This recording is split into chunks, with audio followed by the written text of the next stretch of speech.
वैसे तो एक गार्डनर अपनी गार्डनिंग में प्रतिदिन कुछ ना कुछ कार्य तो करता ही रहता है, लेकिन समय समय पर उसे कुछ विशेष और बहुत ही महत्वपूर्ण कार्य करने होते हैं, जिसके कारण से उसका जो गार्डन है एकदम हरा भरा रहता है, फल और फूलों से भरा हुआ रहता है।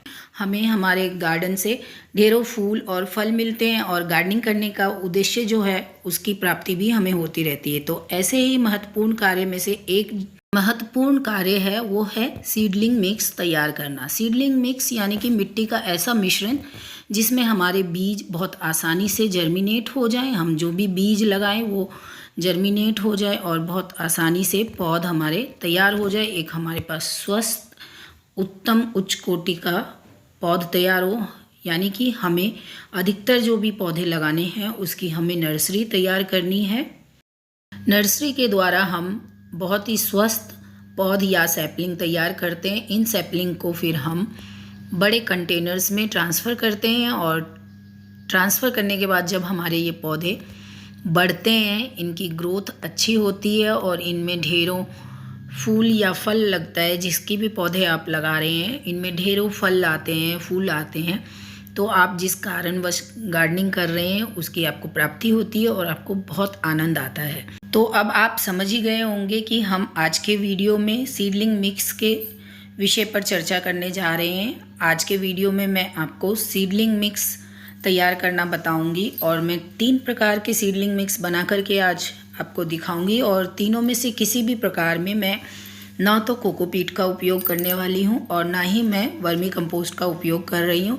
फिर भी जो भी तीनों सीडलिंग मिक्स हमारे बनकर तैयार होंगे वो बहुत ही बढ़िया और बहुत ही उच्च कोटि का सीडलिंग मिक्स बनकर तैयार होगा। आपको इसमें से जो भी सही लगे या आपके पास जिस चीज़ की भी उपलब्धता हो उससे आप अपना सीडलिंग मिक्स तैयार कर सकते हैं। तो चलिए अब हम आरंभ करते हैं। सीडलिंग मिक्स आपको कैसे बनाना है 3 प्रकार से मैं बताने जा रही हूँ।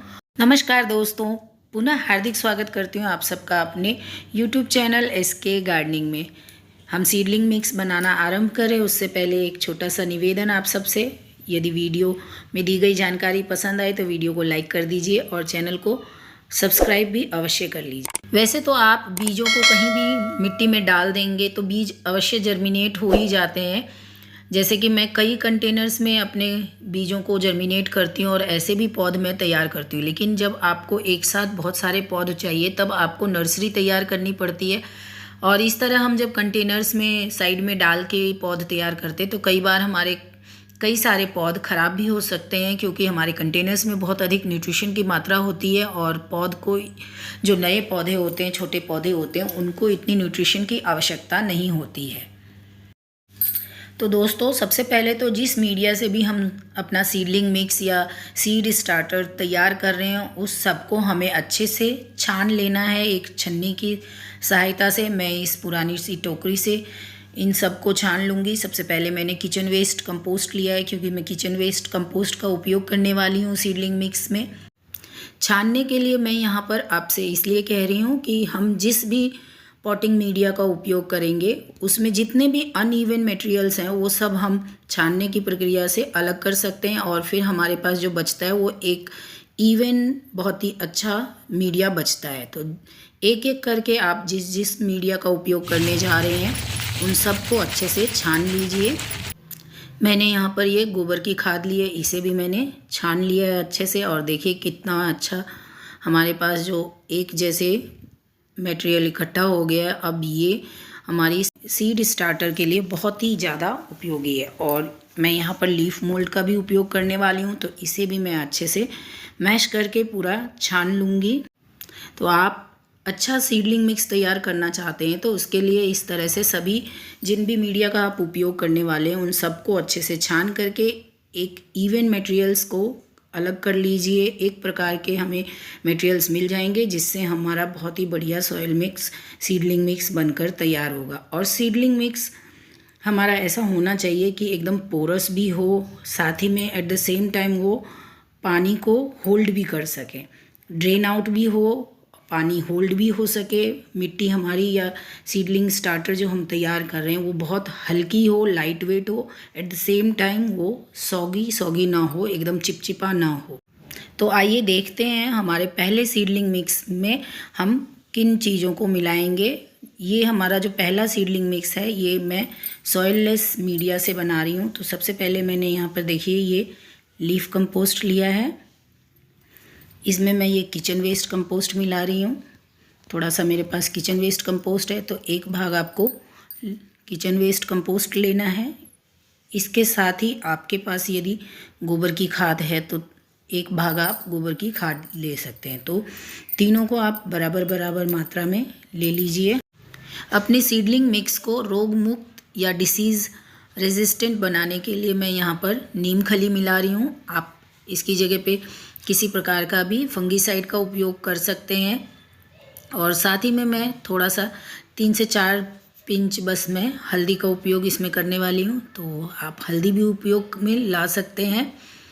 इन सब को हमें अच्छे से मिक्स कर लेना है, बहुत अच्छे से इन सब को हमें मिला लेना है ताकि हमने जो भी चीज़ें इसमें ली है वो सब एक दूसरे से आपस में मिक्स हो जाए और एक अच्छा सीडलिंग मिक्स हमारे पास बनकर तैयार हो गया। देखिए इस तरह से, देखिए ना तो कोई कोकोपीट का उपयोग किया हमने, ना ही वर्मी कंपोस्ट का, और उसके बाद भी देखिए कितना लाइट वेट सीडलिंग मिक्स बनकर तैयार हुआ है।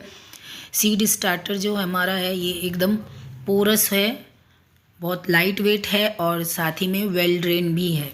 तो अब मैंने ये एक प्रकार की सीडलिंग मिक्स तैयार कर ली है, इसे मैं एक डब्बे में लेकर के अलग रख दे रही हूँ।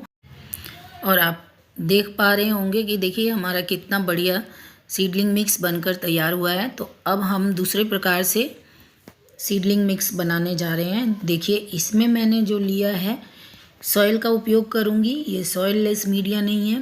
पहला जो मैंने आपको दिखाया वो सॉइल लेस था, उसमें मैंने किसी प्रकार का सॉइल का उपयोग नहीं किया था। और ये देखिए ये मेरे गार्डन की मिट्टी है, देखने में एकदम कंपोस्ट जैसा लग रहा है। देखिए इसे मैंने छान लिया है इसलिए ये इस तरह से दिख रहा है इतना अच्छा। और मेरे गार्डन की मिट्टी जो है वो एकदम भुरभुरी है, आप देख पा रहे हैं। मैं लगातार इसमें ऑर्गेनिक मटेरियल्स का उपयोग करती हूँ जिसके कारण मेरी मिट्टी इतनी अच्छी हो गई है। और मेरी मिट्टी तो बहुत भुरभुरी है इसलिए मुझे इसमें कुछ और मिलाने की आवश्यकता नहीं है। लेकिन यदि आपकी मिट्टी बहुत सख्त है तो आप इसमें 1 से 1.5 मुट्ठी इस तरह से रिवर सैंड मिला सकते हैं। ये मेरी गीली रिवर सैंड है तो मैं तो मेरी मिट्टी में नहीं मिला रही हूँ, लेकिन अगर आपकी मिट्टी थोड़ी सख्त है तो आप, या वेल ड्रेन नहीं है तो आप इसको भी मिला सकते हैं। इसके बाद जो हमें लेना है वो लीफ मोल्ड लेंगे। देखिए दोस्तों यहाँ पर मैं लीफ मोल्ड इसलिए उपयोग में ला रही हूँ कि ये कोकोपीट का काम करेगा। जैसे कि कोकोपीट हमारी मिट्टी में पानी को रिटेन करके रखता है, लंबे समय तक होल्ड करके रखता है, वैसे ही ये लीफ कंपोस्ट पानी को होल्ड करके रखेगा मिट्टी में। तो मैं इसमें लीफ कंपोस्ट मिला रही हूँ, साथ ही में मैं थोड़ा सा किचन वेस्ट कंपोस्ट डाल रही हूँ। किचन वेस्ट कंपोस्ट में भी थोड़ा लीफ डला होता है मेरे किचन वेस्ट में, तो वो भी दिख रहा है। और इसके साथ ही फिर मैं इसमें भी 1 मुट्ठी नीम खली डाल रही हूँ। आप इसकी जगह फंगीसाइड लीजिए या फिर नीम खली का उपयोग कर सकते हैं, और थोड़ा सा हल्दी। और इन सब को भी मैंने ले लिया है और अब इन सब को आपको अच्छे से मिक्स कर लेना है। जितने भी सीडलिंग मिक्स के लिए हमने मीडिया का उपयोग किया वो सब एक दूसरे से आपस में अच्छे से मिक्स हो जाने चाहिए। मैंने यहाँ पर मिट्टी लिया है, लीफ कंपोस्ट लिया है और गोबर की खाद ली है। अगर आपके पास लीफ कंपोस्ट नहीं है तो उसकी जगह आप लकड़ी का बुरादा भी ले सकते हैं, या फिर आपने किचन वेस्ट कंपोस्ट बना रखा है वो ले सकते हैं। ये सब चीज़ें आप ले सकते हैं। लीफ कंपोस्ट हम इसलिए मिलाते हैं कि ये कोकोपीट का काम करेगा, कोकोपीट की तरह हमारी मिट्टी को एकदम हल्का रखेगा और साथ ही में वाटर रिटेन करके रखेगा। तो इसलिए मैं लीफ कंपोस्ट मिला रही हूँ, क्योंकि मेरे पास लीफ कंपोस्ट है इसलिए मैं मिला रही हूँ। आपके पास नहीं है तो आप केवल गोबर की खाद और किचन वेस्ट कंपोस्ट मिला सकते हैं अपनी मिट्टी में, और आप अपनी मिट्टी तैयार कर सकते हैं। तो ये हमारा दूसरा मेथड था जिसमें आपने मिट्टी का उपयोग किया है और वर्मी कंपोस्ट की जगह गोबर की खाद और लीफ कंपोस्ट यदि है आपके पास तो लीफ कंपोस्ट या किचन वेस्ट उपयोग किया। अब तीसरा बनाते हैं, और तीसरे में भी देखिए ये मैंने अपने गार्डन की मिट्टी को छान कर ले लिया है, और छानने के बाद देखिए मिट्टी कितनी अच्छी हो गई है। इस मेथड में मैं ये चाय पत्ती से बना हुआ कंपोस्ट मिलाऊंगी। ये जो मैंने अभी आपको कुछ दिन पहले बताया है चाय पत्ती का कंपोस्ट, तो ये मैं मिलाऊंगी। देखिए थोड़ा सा बारिश का पानी इसमें चला गया है और इसलिए ये गीला हो गया है। तो इसे हमें मिलाना है। तो इस मेथड में आपको आधा मिट्टी और आधा टी लीव्स कंपोस्ट जो आप बनाएंगे वो पूरा मिलाना है। दोनों को बराबर भाग में ले लेना है आपको और अच्छे से मिक्स कर लेना है। और फंगीसाइड के लिए इसमें भी आप थोड़ा सा नीम खली और हल्दी या किसी प्रकार का आप फंगीसाइड उपयोग करते हैं, ट्राइकोडर्मा, तो ये सब आप अपने मिट्टी में मिला सकते हैं। इससे हमारा जो सीडलिंग मिक्स बनकर तैयार होगा वो एकदम रोग मुक्त सीडलिंग मिक्स हमारे पास तैयार हो जाएगा। और इसमें हम जो भी पौधे लगाएंगे वो आसानी से फंगस वगैरह के कारण नहीं मरेंगे। तो दोस्तों ये देखिए, ये मैंने तीसरे प्रकार से बनाया है सीडलिंग मिक्स, ये आपको मैंने बताया। और देखिए कितना बढ़िया सीडलिंग मिक्स बनकर तैयार हो गया है। आपको देखने से ही पता चल रहा होगा कि ये सीडलिंग मिक्स जो भी मैंने तैयार किए सब कितने लाइट वेट हैं और एकदम पोरस हैं। तो ये सीडलिंग मिक्स आप बहुत आसानी से तीनों प्रकार से तैयार कर सकते हैं। और ये जो मैंने लास्ट में चाय पत्ती की खाद से सीडलिंग मिक्स बनाना बताया है, यदि आपके पास इस तरह चाय पत्ती का खाद नहीं है तो इसके लिए भी मैंने पहले ही आपको बताया है कि जो आप उपयोग में लाई हुई चाय पत्ती को रखते हैं सुखा के या ऐसे भी, तो किसी भी कंटेनर में रखिए, डब्बे में या किसी जिपलॉक बैग में। चाय पत्ती जितना ले रहे हैं उतनी उसमें मिट्टी की मात्रा मिला दीजिए। देखिए मैंने यहाँ पर मिट्टी की मात्रा मिला दी है। चाय पत्ती जितनी थी उतनी ही मैंने मिट्टी भी इसमें मिक्स कर दिया है। और इसे अच्छे से मिला करके आप अपने जिपलॉक बैग में या फिर किसी भी कंटेनर में, ढक्कन वाले कंटेनर में रख करके उस पर थोड़ा सा दही या छाछ का पानी स्प्रिंकल कर सकते हैं ताकि इसमें नमी बन जाए। और उसके बाद उसे आप ढक करके 10 से 15 दिन के लिए रख देंगे तो ये ready to use seedling mix बन जाएगा।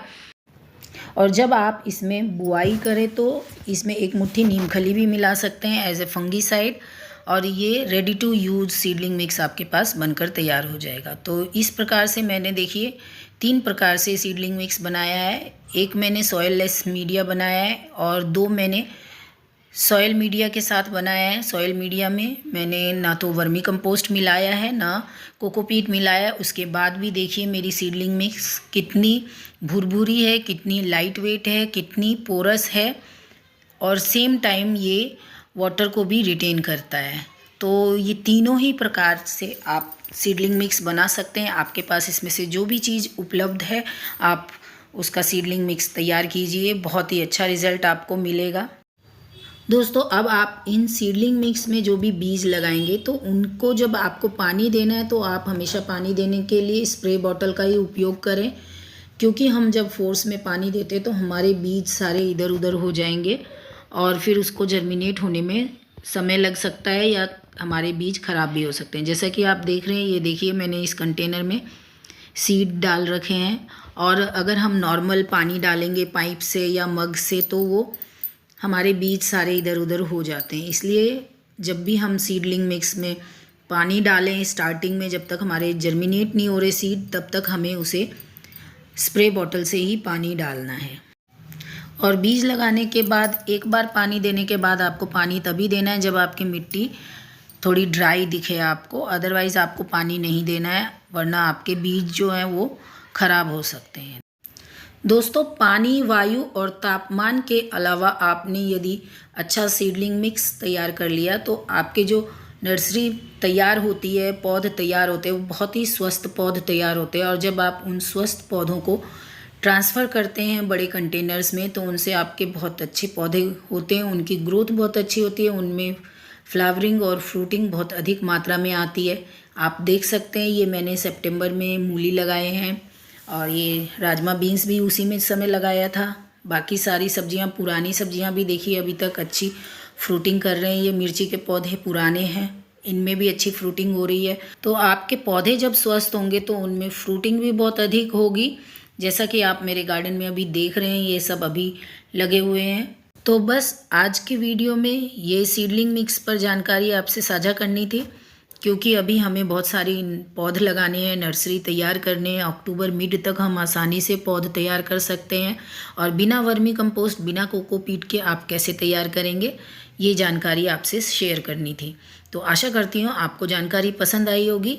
वीडियो पसंद आया है तो वीडियो को लाइक कर दीजिए, चैनल को सब्सक्राइब कर लीजिए यदि चैनल पर पहली बार आए हैं तो, मिलते हैं अगले वीडियो में एक नई जानकारी के साथ। तब तक के लिए नमस्कार।